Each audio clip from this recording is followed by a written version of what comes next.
রাজনীতিতে আসার পিছনের গল্পটা আসলে একটু কাকতালীয়ভাবে হয়েছে। কাকতালীয়ভাবে এই কারণে আমি আসলে ছোটবেলা থেকে বিএনপিকে পছন্দ করি। বিএনপি রাজনীতির সাথে যুক্ত ছিলাম। যখন কুমিল্লা ভিক্টোরিয়া কলেজে পড়ি তখনও ছাত্রদলের রাজনীতির সাথে যুক্ত ছিলাম। ঢাকা মেডিকেল কলেজে যখন পড়ি তখনও ছাত্রদলের রাজনীতির সাথে আমি যুক্ত ছিলাম। বাট যেহেতু মেডিকেলের পড়াশোনার চাপে পরবর্তীতে আমার অনেকটা গ্যাপ ছিল। বাট 2018 সালে 8ই ফেব্রুয়ারি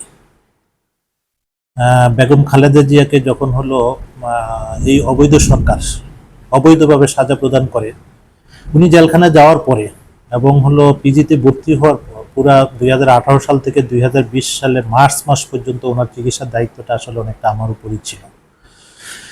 তো সরাসরি ওনাকে দেখে ওনার আদর্শ অনুপ্রাণিত হয়ে, অনুসততায় অনুপ্রাণিত হয়ে, ওনার দেশপ্রেমে অনুপ্রাণিত হয়ে আসলে আমি সরাসরি রাজনীতির সাথে আমি যুক্ত হই। এবং এই অনুপ্রেরণাই আমাকে আসলে চাঁদপুর জেলা বিএনপির 3 নম্বর ভাইস প্রেসিডেন্ট হিসাবে আমাকে মনোনয়ন দেওয়া হয়। আমি 3 নম্বর ভাইস প্রেসিডেন্ট হিসাবে দায়িত্ব পালন করি। তখন থেকে বিএনপির সাথে আসলে আমার সরাসরি আমার যুক্ত হওয়ার সৌভাগ্য হয়েছে।